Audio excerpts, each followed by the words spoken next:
And welcome back, everyone, on the Decoders channels for special streams. And this time is real. Like, believe me, this time is real because we are with Viva. Welcome home, bro. How are you doing? I'm phenomenal. And I told you even before this went live, it's an honor to be talking outside of the Cardano sphere. I feel like it's been a long time coming just to be able to start to break down the walls around, Yeah. especially like blockchains in various communities. And one thing that we'll cover towards the back half and going into Omen and everything that we have going on, I think it leans into a little bit of like the agnostic nature of NFTs as opposed to the actual blockchains where they reside. And no, it's an honor to be on, and I'm thrilled to be here. Thank you so much, bro. And thank you for the introduction. You did that pretty well. That was cool. So yeah, like Decoders members, we are going to talk about Cardano today. No Solana, no Rush, no whatever. Everything is about Cardano because honestly, so personally, like consider that I know nothing about the ecosystem right now.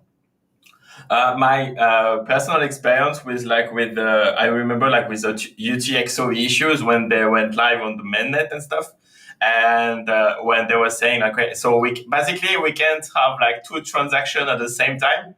I said, what the fuck is happening? And then I didn't dig more into it after that.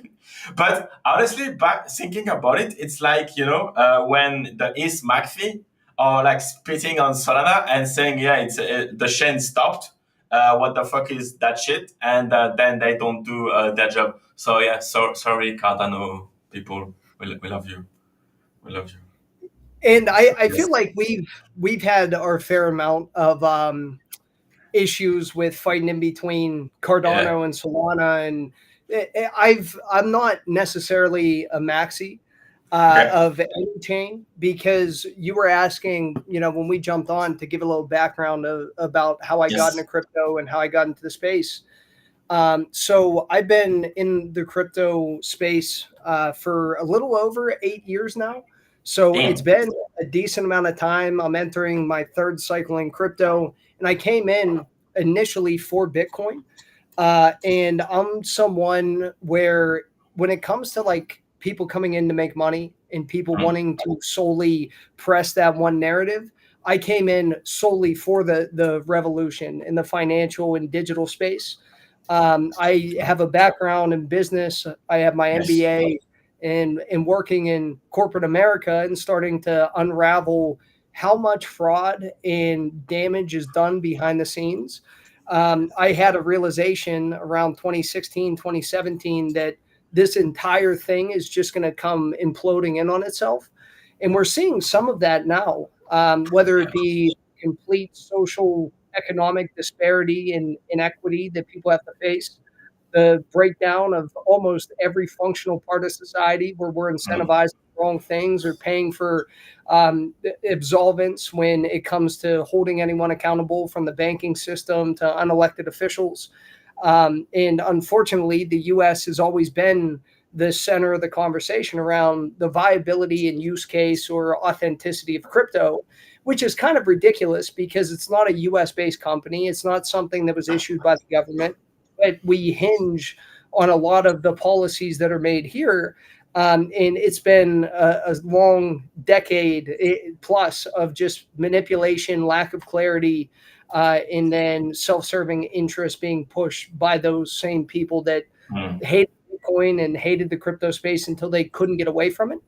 So, in coming into the crypto space, my main two focuses were Bitcoin to start because I fundamentally believe that the value proposition of this space is decentralization. Mm. Without that, it is nothing more than Visa with smart contracts, which inevitably, as power corrupts and centralization corrupts, you wind up taking away any incentive for the average person to participate. And slowly Mm. but surely, everything gets too expensive. Everything is too messed up from a distribution or an access standpoint.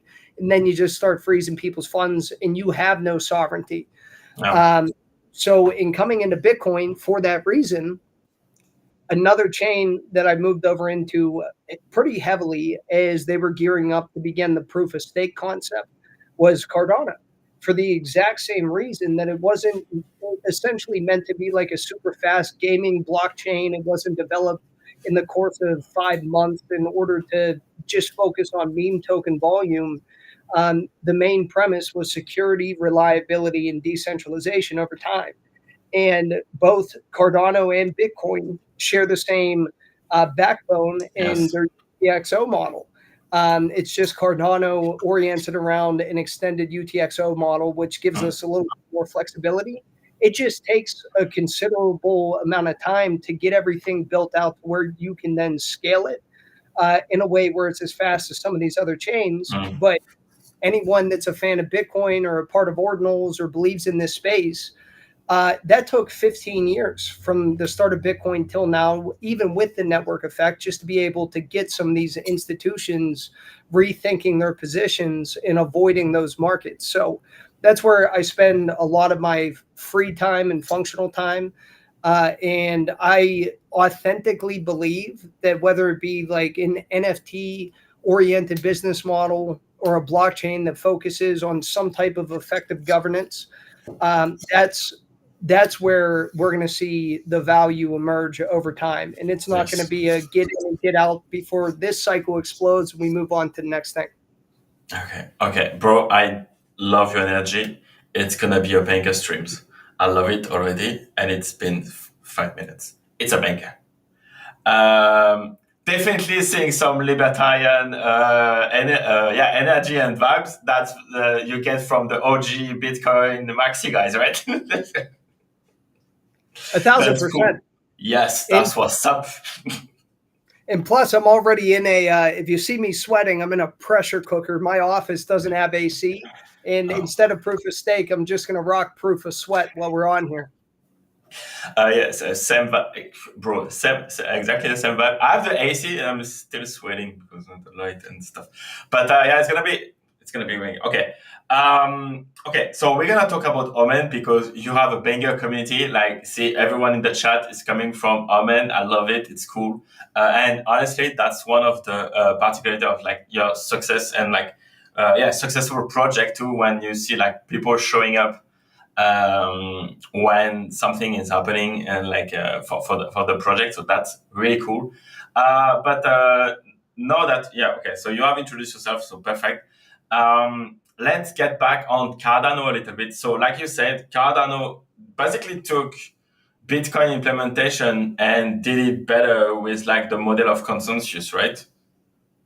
Because like historically, so you had Bitcoin, then Ethereum, and then so Charles was co-founder of Ethereum, and then he branched out to come back to the UTXO model. That's grosso modo the story, right? Correct.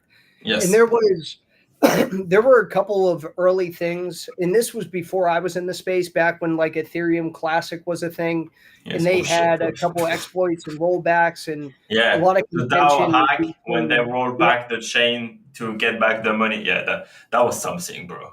And they still butted heads on that. And I think from Charles's expectation, he was like, well, if we're going to do this and have a chain or something functional, then it has to be secure and reliable to the point where we're not constantly just hemorrhaging money and then going back and amending the chain and trying to figure out how to fix things after the fact, which I still think Ethereum in a lot of ways is trying to address the absolute, immense cost of being able to operate on a daily basis, especially when there's high chain load and everyone is spending, dozens of dollars, if not hundreds of dollars at the peak of like bull market cycles on Ethereum, as well as the ability to scale it and give a little bit more maneuverability to it. And you see a lot of things that Ethereum has started to do, move to proof of stake and try and emulate some of those things that in practice, in science, in real time work better. But instead of dealing with all of the derivatives and the wrap tokens in order to enable liquid staking, the entire premise is not only can you operate these nodes, and like Omen operates and runs a stake pool for our community, Okay. but all of the ADA that you stake is always liquid. So you can go in at any given point and access your funds. It is in your custody, and it's not in an at-risk scenario, because you have something like Lido as an example, where you're relying on some, ST ETH, like a wrapped or synthetic version of your asset, and then you risk DPEGs or some of the more tragic things that we've seen occur when people try and rely on those systems like Luna and UST. But it is a very versatile system. It's just not everyone's cup of tea when they first come in to the space. And there's been a lot of talk around meme tokens and things like that, especially over the course of the last year, because I believe as everyone becomes increasingly more liquid, and we have had less liquidity across almost the entire crypto space, it's a very fast way to find liquidity and to refill whatever account you want to continue to run if you want to go and press that. But it's not meant to just be there for like a meme coin site or something. So you want to be able to establish the broader aspects of digital identity. You want to be able to clear some of these larger companies that want to come in and know, hey, if we're going to integrate a blockchain, do we have some type of determinism to know what we're going to pay and how long it's going to take to put something through? Do we know that our funds are going to be secure? Do we know that everything is actually transparent and follows those guidelines of decentralization in that function?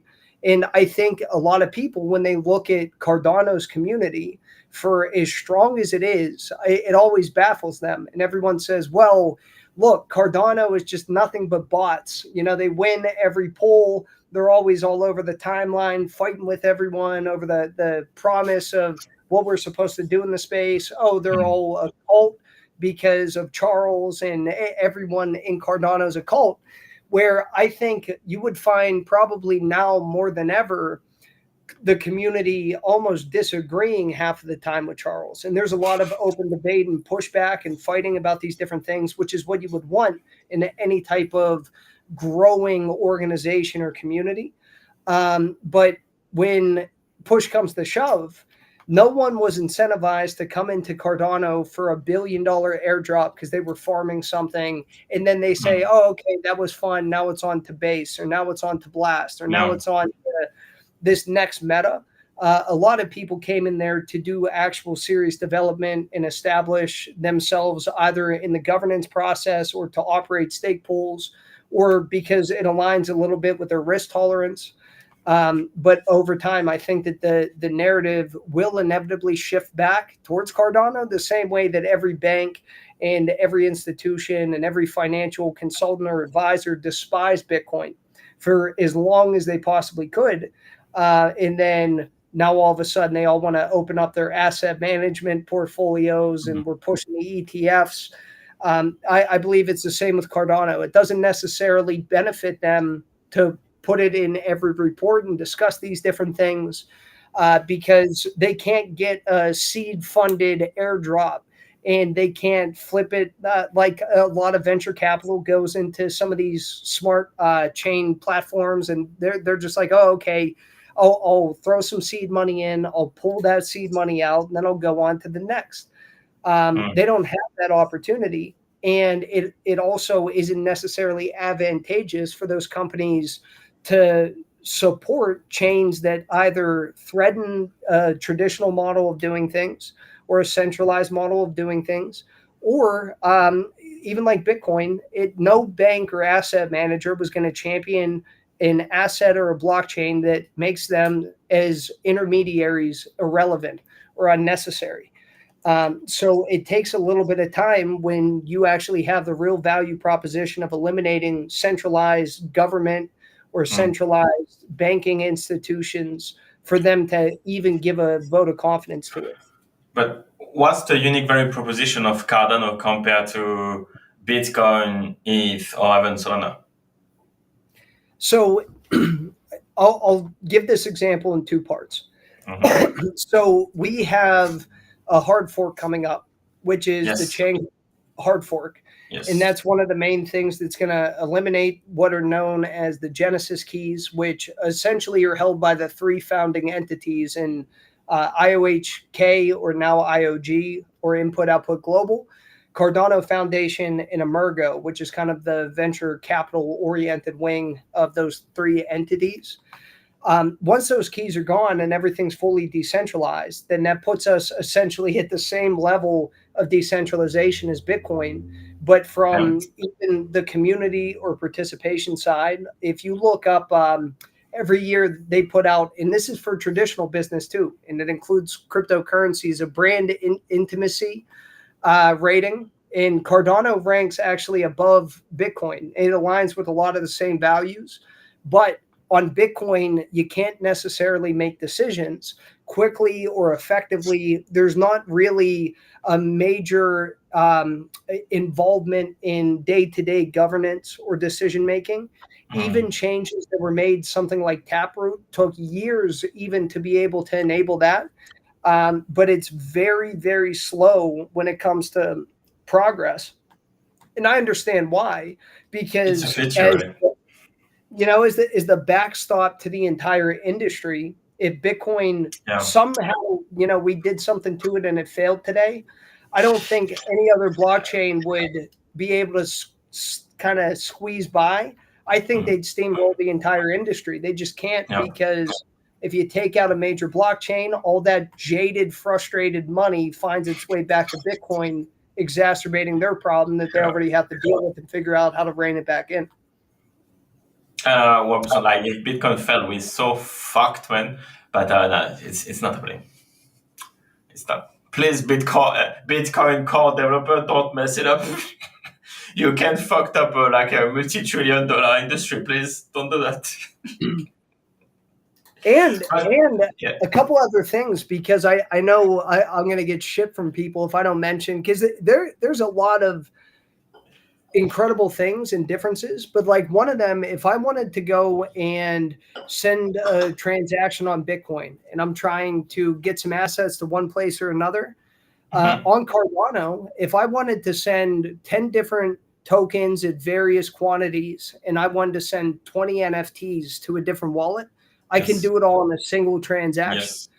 The way that the extended UTXO model works is not only can you have, and people shrug this off, but it is important, transactions within transactions, but the way that you can scale that when it comes to some of the things that took a long time, because there was a lot of research like Hydra and Laos, which is the official name of input endorsers, ways to actually drive the speed of the chain.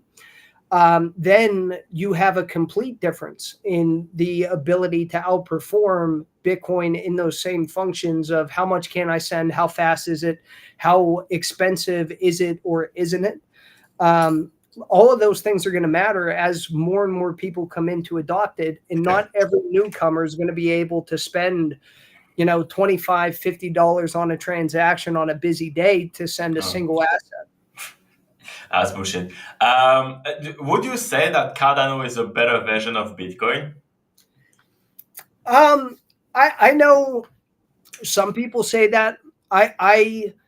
I tend to stay out of defining trenches I didn't build, right? So if Charles says that, I mean, he's been around running like whatever academy he had teaching people about Bitcoin. He's been in this space for over a decade. He's been a part of a lot of major development, and he built Cardano along with those teams. So he's probably going to feel a certain type of way about it for those reasons. I think it is the way I say it, it's a different version. It's a different version that has a separate use case. And I view the same way that you have a difference between hard assets in real life, like gold or something that isn't necessarily very good to use on a day-to-day or transactional basis. It can be a store of value. And then I view Cardano on that other side as my economic vehicle when I want to participate in day-to-day activities, or if I want to participate in DeFi, or if I want to participate in the NFT space. That's my economic go-to. And Uh, both of them still have a finite supply, one being yes. 21 million, the other being 45 billion, but you also cannot inflate that. Or in this case, neither one of them should be deflationary either, where those tokens are being burned unless someone loses them or something like that. Like, you don't want to mess with those tokenomics too much. If you have a ton of users, the value over time will be there, especially if you have fractional units like either Satoshis or Yes. fractional elements of Cardano. Yeah, I mean, like the fact that Bitcoin can be split into like 1 million satoshis make it like the supply is in a way bigger than 21 million, right? Do you know Bahar from the timeline? I think he had some. He's like not a troller. How can I introduce you, Bahar? How would you introduce you? But he's a funny guy on the timeline from our side. I don't know if he has some history with Cardano. If he played it, Bahar, please tell us in the chat. But yeah, So he Bayer will have was some jokes. Bayer, if Yeah, I'm so you not know him. mistaken, I think he was the first one from the D Gods community that came Okay, over. you know him. Yeah, I think he was the first one from D Gods I saw come over. I'm Yes. probably missing someone because there's just too much information. Yeah. But yeah, he was over here back in late June, I guess, whenever that was. People were coming over for Nike and the meme coin stuff. That's cool. But no, I appreciate him and all the great people that we met from Solana or the other blockchains. Like, they're, regardless of the sentiment that people have towards the tech, I think that the communities and what people can put together outside of that really transcend like just those one areas. Like, NFTs tend to be a little bit more agnostic, in my opinion. Okay, yeah, makes sense. Okay, so how would you describe like the Cardano ecosystem in terms of like NFT, meme coins, even like DeFi and stuff? Like, you have those tools, right? When I check it out on Tap Tools, right? That's the main website when you have like analytics. I'm gonna share it to show everyone what we are talking about. Portfolio, boom, boom. That's us and a pretty face. Gonna enlarge that. Also, I just remember that thing I told you to look out for. I just DM'd it to you too to share that if you want at some point. But that's a shout out to Oh, you. oh yeah, okay. I think I saw the tags in the Discord almost. Yes, I have it. Thank you, bro. Oh, that's dope. Okay, bro. I like the art. It's cool. The art is a banker. Let me display that now. Look at that. Like, guys, it's clean. I love it. It's cool. Are you going to send it to me? Is that the one?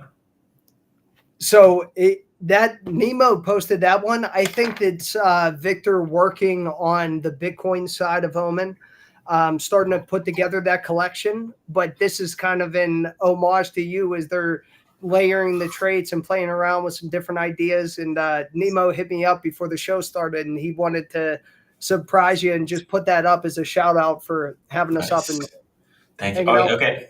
So you're going back to Bitcoin / ordinal side of it?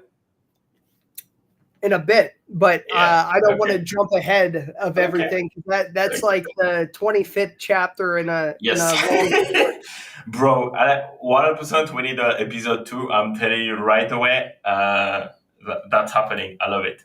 But okay, so Cardano ecosystem. So I'm on Tap Tools, which is like our equivalent on like DeFi Llama for Solana, I think. DeFi Llama and that's another one, but I forget the name. Where I can see everything that's happening here, and so you have meme coins here and tokens, and the tab NFTs, and you are here top 10, top 10. Yes, by volume. Yes, you're top 10, right? That's 24-hour volume. Let I'm me. not sure if that's trending. Oh, Oh no, so you're in the NFT spot. There's Omen. yes. Yep. And then if you want to see the tokens, you just toggle it up top. But yeah, that's us on the Nice. 30 day. And I like the collection a lot. It's clean as fuck, bro. Thank for everyone who don't know the art yet. Boom, that's beautiful. Like, that's cool.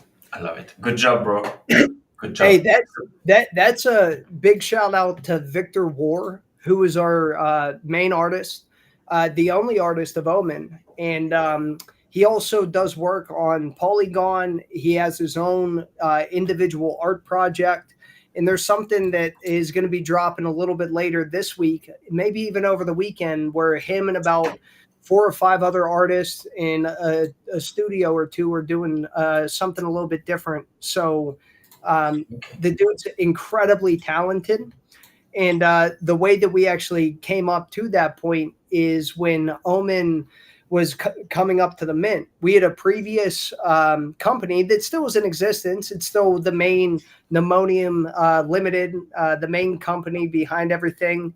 But it was focused on 2 different aspects since 2021, and that was community building and art. And Nemo, when he founded the project, it started from he dropped a 75, 85 piece skull collection that he made himself. And he just did a Twitter, hey, drop your address. And I made something and I'm going to share it with you type thing. So a lot of the very first people that had one of his assets, they got it for 10 ADA. And they were all people that either supported him in the space or were friends with him in the space. And it almost formed like this very good bedrock foundation that was built off on top of that. And we had a series of different art collections that people put out. We had artists come over from other chains, including people from Ethereum, to make smaller collections and art pieces. But when Omen came up to mint, it was towards the end of December, right in the time when everyone in all caps was screaming, NFTs are dead, everything is dead, as they tend to do in market psychology, is to win the arm wrestling match. But we had all of the previous art collections, and the minting mechanics that we put in place where you could burn any of those initial pieces, everything from those OG skulls that he sent out for 10 ADA for the Addy, including some of the other main staple collections that were out, and you could burn it. And instead of 150 ADA mint price, it was 69 ADA.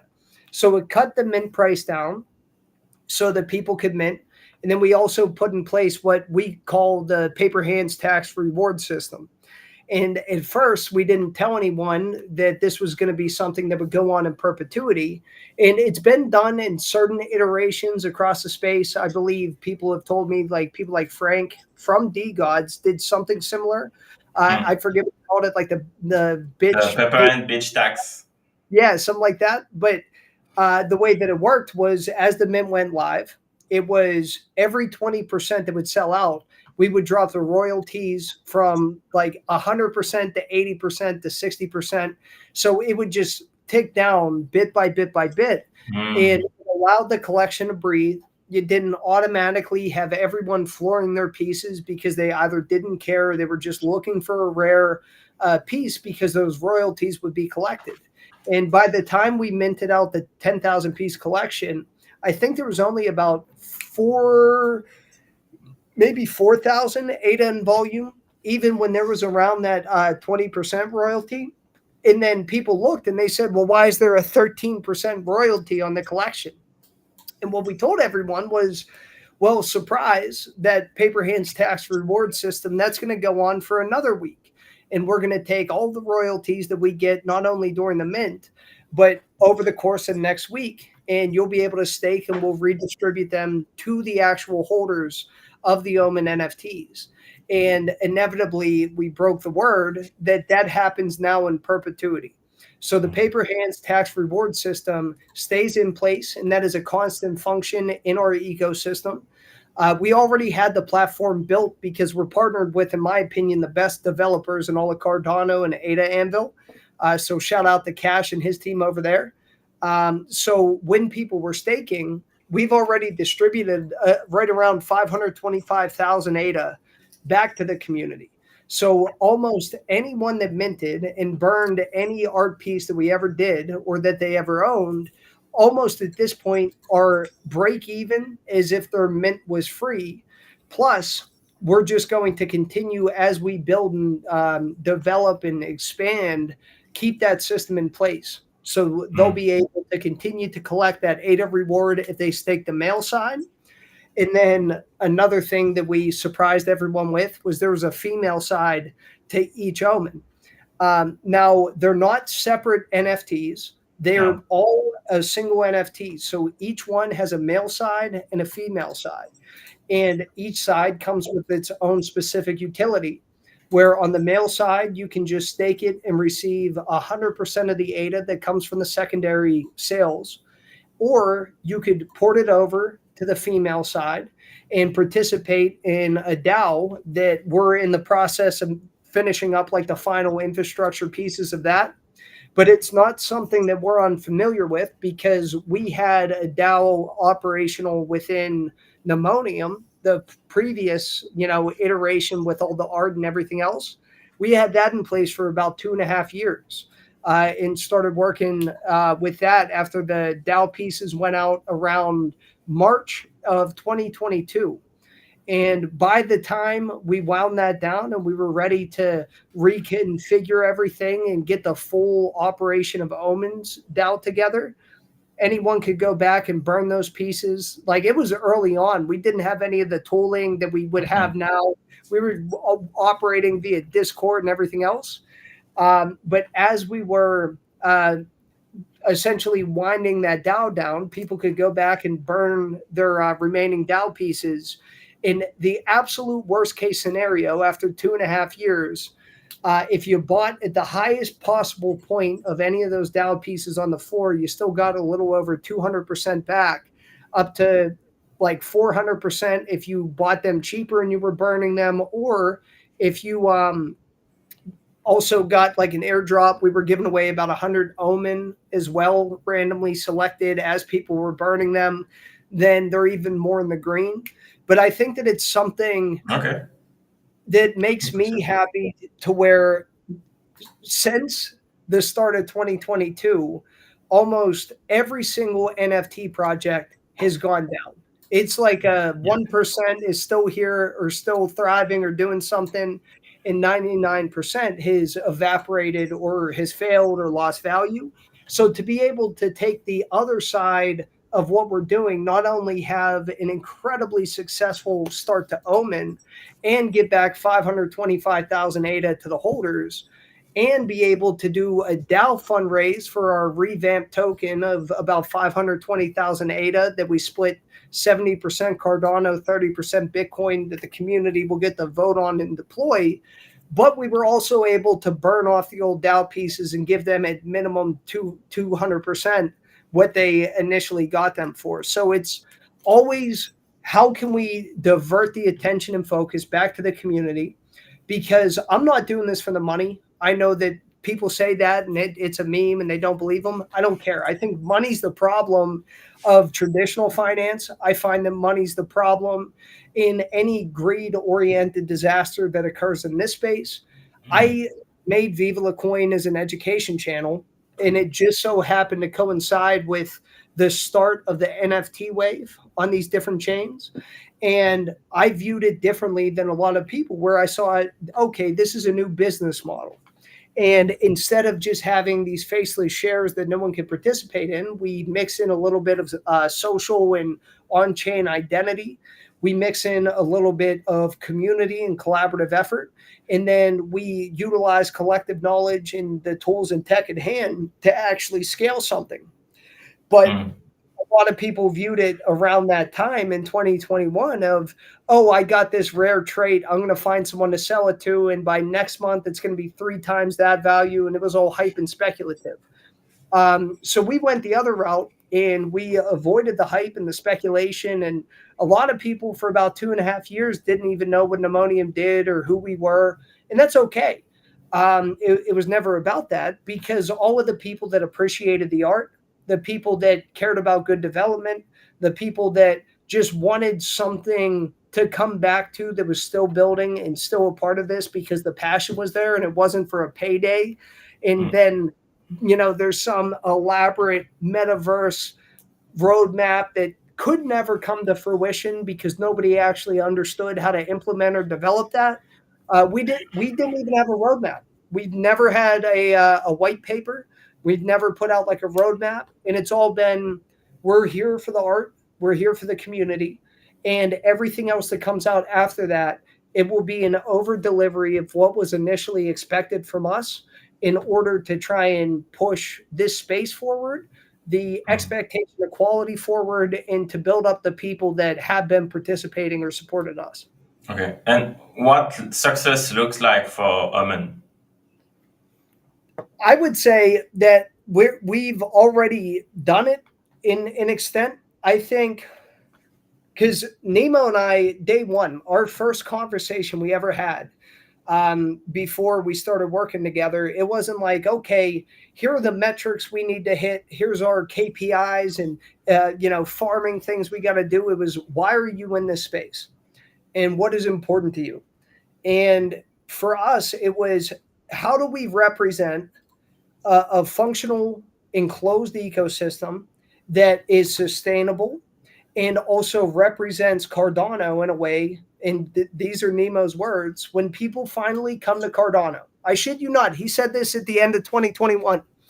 When people finally come to Cardano, I want to make something that they see it and they're like, wow, this is cool. So they stay and they look around Cardano and they feel as though there's something of quality here. And it's not just a giant grift or something empty or hollow.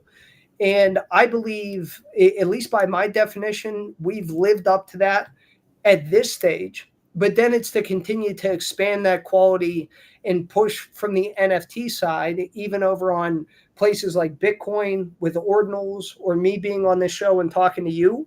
I think that there's a lot of NFT culture that did become apathetic or self-serving over the past couple of years, and it benefited the people that would just launch things and then they left, and you haven't heard anything from them and nothing was done. So if we can continue to push that quality and champion people, allow them to be in a place where they have both passive and active options to either just stake their assets for ADA or actively participate in the DAO, benefit in either way, and allow them to contribute to the decision making, just as people would want to participate in actual effective governance on Cardano. That to me looks like success, but there's not like an end point. It's just, as we enable people to contribute, there should be a point where it's not just, Nemo and myself pushing every day and we're just the only two people talking and trying to figure things out. Now it feels like we have 500 team members and everyone has different ideas and different ways to collaborate, or different people in the space that they know that they want to get involved. They have different art skills, different animation skills. All of those different things are a way to contribute that, one of us might not be able to. So it's, if you can develop a scenario where every bit of effort that we put in as a collective vicariously benefits the people within that organization and ecosystem, then you have authentic momentum that isn't paid for. It's not a sponsored shill. It's not a flash in the pan. And it's really a collective group of people, and it's a culture, not just a community as a buzzword. Nice. That makes sense. Okay. Sorry, just to check, Just is telling me that my mic is shit. Is that better? Do I sound better? Can you hear me? I didn't hear the echo. Maybe I have terrible hearing. Oh, yeah. He is like a former, like a musician and stuff. So he is sensitive. It's sensitive. Only when talking, you like to know if it fix next time you talk. Just let me know. But okay, so Viva, like you mentioned, like decentralization a lot. So obviously it's important for you. What I think for our ecosystem is like people don't really care about it more than making money. And even like if you tell them, okay, you are in crypto, but instead of like having your ledger having your ledger under your bed is less important than even giving your keys to the fucking bank and not having to manage that shit. Okay, my sound is fucked. Is it? Okay, I will refresh the page. I'm coming back. I'll be here. I won't leave. Please don't go. And what's up to all the people in the chat? It's nice seeing you guys.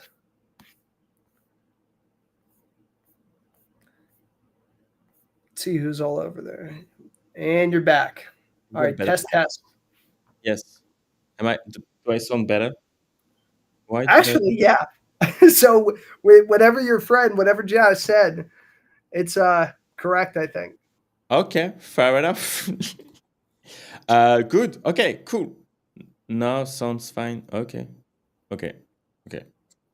Just can you confirm? But okay, whatever. Okay, so decentralization, those people should care about it more. What's enjoying the talk? Yeah, sounds fine. Okay, cool. Okay, decentralization.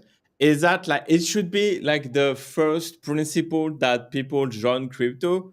Yes. Yeah. Okay. Simple question, simple answers. I like but that. Max better is cool. I can give a little bit of a secondary play off of that answer though. So when I say yes, people are going to say, well, it doesn't matter. What's the point? But, oh, wait, I think I'm lagging. Okay, no, there, you pause. So I think the video was lagging a bit, but the aspect of decentralization is the only thing that makes this industry different than traditional finance. That's it. Everything else might as well be identical if it comes back to a centralized fail point, because that's where corruption and failure of the entire system occurs. And with us, when we're trying to figure out the value prop of decentralization, when people say they don't care, nobody gave a shit about crypto when I was talking about it back in the end of 2016, 2017. Everyone's like, what? Who cares about crypto, right? And then as it goes from a $20 billion industry to $3 trillion industry, now all of a sudden everyone cares about crypto because it's about the money. So they come in and attempt to replicate 1,000 meme tokens a day and social engineer all these different things because they're trying to catch up, because they perceive, okay, I'm going to make money, but it's not even money. And this is coming from my background in business and macroeconomics. You're essentially making debt. Fiat money is debt. And if you don't understand that the money in your account is debt, and if you don't understand that the nation and the bank in which you keep it are underwater and they're already preparing towards a reset with central bank digital currencies, you're going to make money as in the form of debt and lose it all again anyway. In this space, if you've been here for a long time and you understand how it works, it is easy over even a cycle to make money, but it's very, very difficult to keep it. And in systems that do not represent you and that are wholly exploitable by the people that create them, and there is no sense of accountability or transparency, then you will not be able to keep it. So that is the important value proposition of this space. But I always say adoption will not come from marketing or from volume. It will come from necessity. And that's the same reason everyone hated Bitcoin and no one wanted anything to do with it for the better part of a decade. And now it's one of, if not the most important thing for people our age on the presidential ballot. Those things take a long time to unfold, but all of a sudden, when people can't afford the cost of living and people don't have access to the platforms that they need to have access to, when they have no viable or correct information and they have lost all trust in government, then what do you go back to? Oh, I have money. Well, it's not going to matter if you can't keep it, or the cost of living continues to spiral, or the place that you keep it is not secure. Even with stable coins, and something that I feel is a good example of this with like USDC, Cardano still doesn't have USDC, and I actually prefer that solely because when you look at all of these congressional debates and they're going in and even voting, hey, we don't believe that the Federal Reserve should be allowed to issue or create a central bank digital currency in the United States. The Federal Reserve should not be allowed to do that. Well, it says nothing about the ability to adopt an existing one. And all USDC is essentially a pseudo CBDC that can be frozen. It can be clawed back. They almost blew up themselves and depegged down to like 91 cents because billions of dollars of USDC was stuck in Silicon Valley Bank when that imploded last March.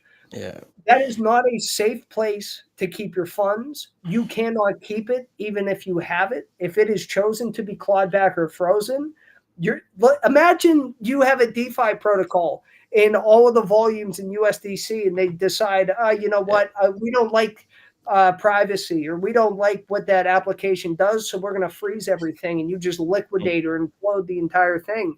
Like, no one's going to care about that until they have to care about it, but inevitably you are part of a digital and financial revolution that not only the SEC, but most world governments have been dragging their feet to try and find out how to usurp. And even if they can manipulate the US dollar valuation via ETFs, which is why you're drooling to try and put those in place, it still doesn't change the fact that you have a finite amount of these assets and you can participate globally with some type of utility or commodified use case to them. So, like, there's a lot of nuance, and I tend not to get upset. Like, a lot of people are always like, oh, like, you don't understand decentralization, you're all idiot degenerates.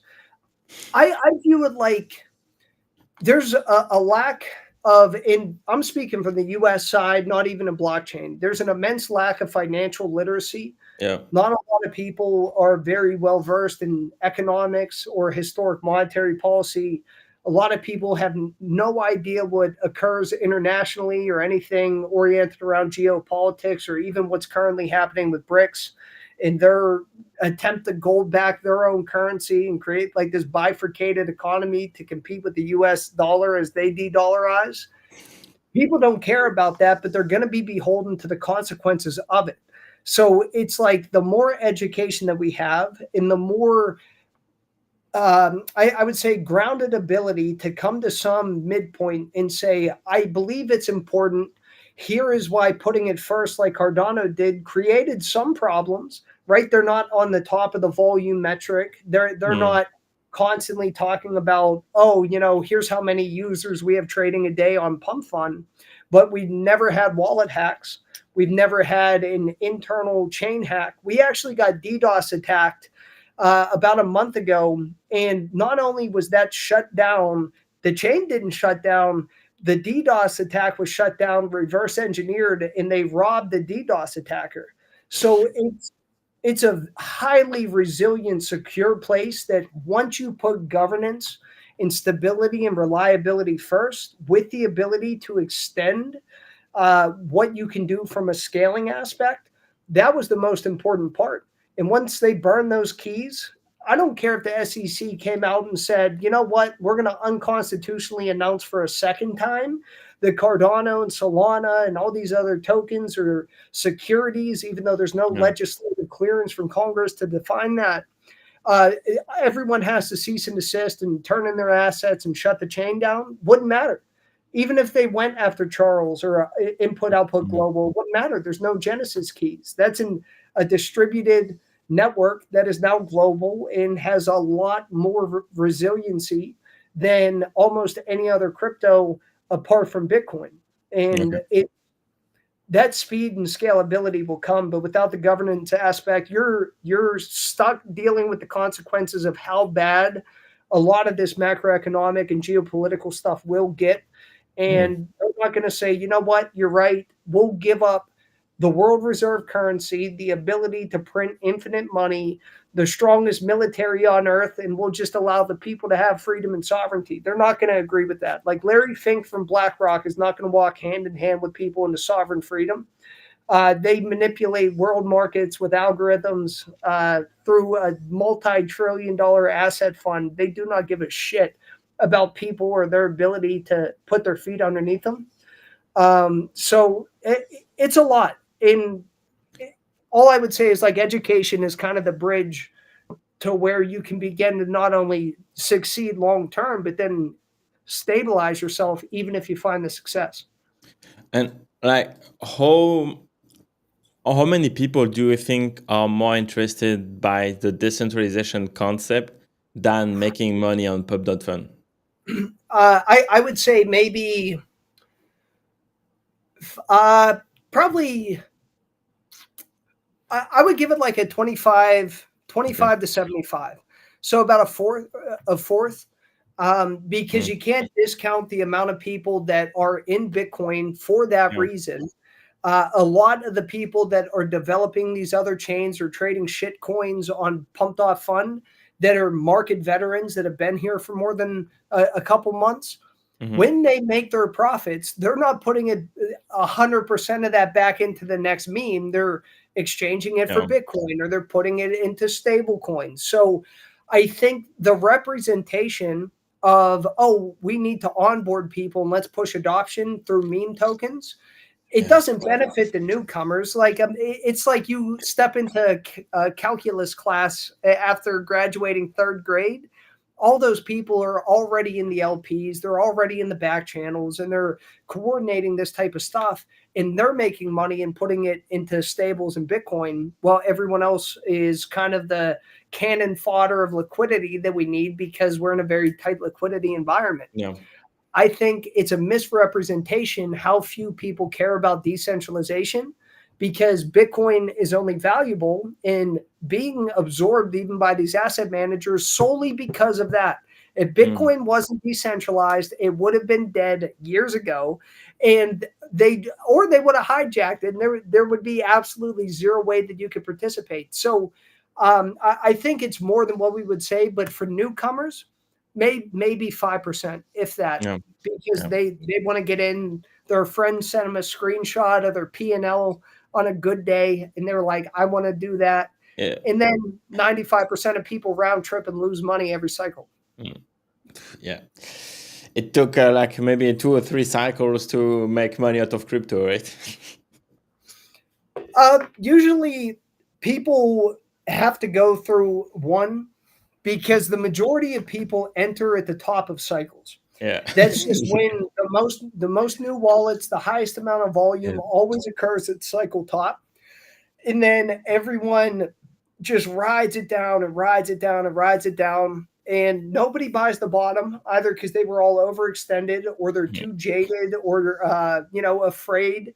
And then it starts to reverse. And then all of a sudden everyone starts chasing it as it's higher and higher.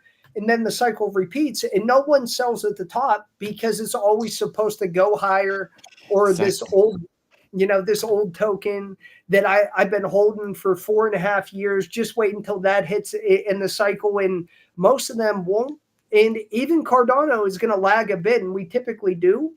But the majority of those old tokens, including Litecoin of all fucking things, just never rebounded, because it is almost an identical copy of Bitcoin, just a little bit cheaper and a slightly higher supply, but it doesn't necessarily change anything from a contract or a use standpoint. Like, what's the all-time high of Cardano? Like, I believe it was $3. Yes. Yeah, $3.10 in like I'm gonna say October, November of 2021. Yes, August. Yeah, August, September 21. Yes. Yep. So 25 new all-time high. So although I spend a lot of times, like even on Tuesdays, I do a macroeconomics show every Tuesday night on Twitter. And we'll discuss everything in markets and macroeconomics and monetary policy. But the one thing I don't do is I don't give price points. Yeah. Because a lot of this stuff is on many. I was losing connection. Am I there? Yeah, you're here. Like, yes, sir. Okay. Can you hear me? You're good. It just said I was losing connection for a second. Yes. But yeah, I can hear you. But the people that do like price predictions and stuff like that, they're just guessing. A lot of this stuff is running on algorithms and sequencing and traditional markets and all of the different order books and international economies that are leveraged and stacked against one another. The best thing that anyone could do is, if you want to make a difference, look for lows, wait for opportunities, don't over leverage and don't overextend yourself. And then over time, accumulate the things that you've done your research on. The people that, especially around leverage, if you use leverage, it's like playing financial Russian roulette. But you see every single time people blow all of their portfolios up. And even on the way up, we had 3 different false start announcements for the Bitcoin ETF, and every time it ripped higher and ripped higher, and then they finally cleared it. We hit an all-time high, and then sold off for 3 months. So like, when you're having certain expectations, either from the news or because some analyst told you, it's usually not to your benefit, and the overall outcome of ETFs is a net negative for the crypto space, because it gives traditional institutions the ability to manipulate the price of these markets. And ironically, after this crazy bout of whatever happened on Saturday with the assassination attempt and everything else, one of the first things he said about monetary policy decision was he was considering Jamie Dimon from JP Morgan for the new Department of Treasury head. And what I find interesting about that is, regardless of whether or not he picked JD Vance, who owns some Bitcoin, and they're like, oh, we're all pro crypto, JP Morgan, as Jamie Dimon's been their CEO and president for the past 20 years, have suffered almost $40 billion in fines and penalties for defrauding their customers, for allowing human trafficking and sex trafficking, for fucking with their credit card stuff. And they are notorious for manipulating precious metals markets.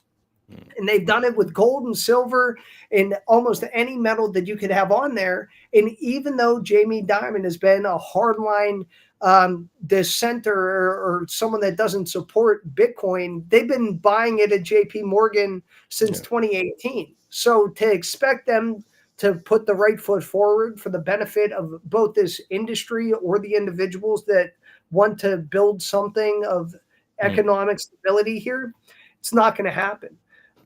So price predictions, I would stay away from them. Just look at the quantity, look at the personal opportunity, and understand what your personal bandwidth is for risk, and piece it together bit by bit. Because if I said, hey, Bitcoin's going to 100K tomorrow, and it doesn't, I look like an idiot. Everyone else that follows me winds up getting wrecked. And then it's a net negative for anyone apart from me, who would probably get a little bit of engagement. But all those people that are just posting price predictions are like, oh, do you think Cardano is going to $24? When shit actually hits the fan or something important happens that you actually have to come together and think critically, all of your influencers and KOLs and engagement junkies have nothing to say or anything of value to add to the conversation. So everyone just feels completely baseless and ungrounded. And that's when people get hurt the most. And probably the closest time that we saw that was that crazy, like from May to November of 2022, it was just a death spiral of fraudulent companies and hundreds of billions of dollars imploding with all of these bad actors that everyone that was paying attention should have known. But everyone got paid to shield the shit, and everyone got paid to be an FTX sponsor, and it was on a stadium. So, why would I question that? They said Bitcoin was going higher, so why not? It's more nuanced than that. FTX was wild, man. Like one of the most regulated exchange, just fucking fraudulent activity. Like it was crazy, man. But yeah, like power and money gonna corrupt the humanity, right? That's our curse. But I mean, it's definitely interesting, like what crypto and decentralization bring to the table, because it's a power shift for sure. Yeah, Viva is here to representing Omen, taking like that. That's what's up. Like, how do you translate those value to the Omen community? Like, do they follow? Like, is that like the Omen community, a group of like people do think like you and like bridging like decentralization to the core value of crypto and Web3? I wouldn't say that they directly align with any other value other than build up the community. Because in any context, when you have either governance or some wide sweeping decisions that people have to make, they should be able to formulate their own opinions. They should be able to have contrarian opinions. They should be able to present their own ideas, and they should be able to challenge mine. There's no issue with that. I think that if everyone was there, and even Nemo tells me this all the time, like he appreciates me because I'm not just a yes man. And I'll sit there and be like, oh, yeah, this is great. And that is perfect. And everything's fine. Like if there's a problem or if I don't agree with something, I'll tell him. So I like contrarian opinions. And I've also been around long enough that it doesn't matter necessarily if someone agrees with me or not. I'm always open to the debate of it, and I've been perfectly fine navigating it for the past 2 cycles and now into this third. And I do work oriented around markets and in businesses and payroll outside of here. So it's something that I'm not just there talking out of my ass like, oh, we just stumbled into having success in Omen and I don't know what I'm doing and I lost all my money in crypto and now I'm just here talking about it. Like it's the opposite. It's just trying to provide information to get people to think on a broader scale. And just because I might be bearish or negative towards traditional monetary policy or the reason why, like I forget who it was, like I'm here representing Omen talking like that. Hell yeah. Because if you think that this industry exists because everything was fine in traditional finance and there isn't deep-rooted corruption that has effectively robbed everyone else of an affordable future on a grand scale, then you're lying to yourself. Because crypto was created post-great financial crisis that started to compound and spin this problem up, whether you agree with that or not. That is why Satoshi or, the group of people that made Bitcoin did it. And if you do not acknowledge that, then everyone winds up PvPing each other in day-old tokens that eventually just boil down to a lottery as opposed to a long-term plan. So I think that in a space that recently needs to hear stuff like that, and over time inevitably goes back to actually connecting the dots of where value is and why people can be here for an extended period of time and not have any problems, then it should be able to be said, but then also equally contested. I mean, in our world right now, it's quite hard like to have debate of like exchange ideas, but yeah, we try. And honestly, bro, like, okay, like 100% you need to come back on the channel because like we have content for the next 3 months now. I want to know more about, again, Cardano ecosystem. I need to spend more time on the Omen Discord because I think there's a lot of Giga chat on it. And I want to continue this discussion with you in the foreseeable future, bro. That's going to be nice. I would love to come back on. I think as we move towards September, we're expanding some of Omen over to the Bitcoin side, which we still have a couple announcements to make. I saw Nemo throw out a little teaser on the main Omen page before I jumped in here. Not just the one where he was giving you a shout out, but around Omni in the token and everything that we can do, because for Cardano and Bitcoin, we actually share that same backbone of UTXO.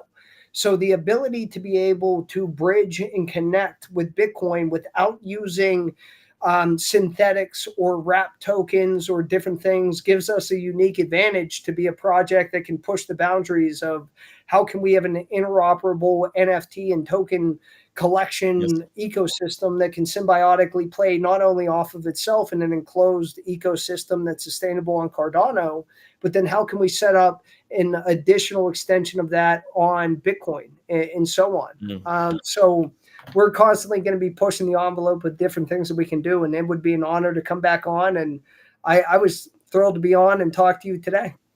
Come to Solana, man. You're gonna kill it. Come to Solana.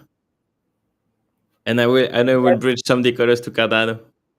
I can do a mint. So there it is, you come on Solana, and then I can put a part of the collection on Cardano. That would be cool. Hey, one step at a time, but I'm not rolling it out. Again, I still think NFTs tend to be a little bit more agnostic, and I feel like people are more inclined to try out a different chain because of an NFT project or their friends have been in it, because they're not going to go over almost solely for the tech, especially if it's an older chain, but they will go over to participate in maybe a different concept as people attempt to make this NFT oriented business model work, because people are still to this day trying to figure it out. Exactly. I mean, like for us, it makes sense because like we are like a content creators community now, and to help people discover other ecosystem. Like for example, for like my audience to jump into Cardano, I can have like on our Views marketplace, like the Views token is our SPL token, so token on chain. I can do a free mint on Cardano and even on directly from app. That would be cool. And so they will have like a free NFT, and then they can play with it and discover other projects on chain. That would be cool to onboard. But yeah, bro, like you're coming back. Like we should collab on in terms of content. That would be a bagger for us. I would love to.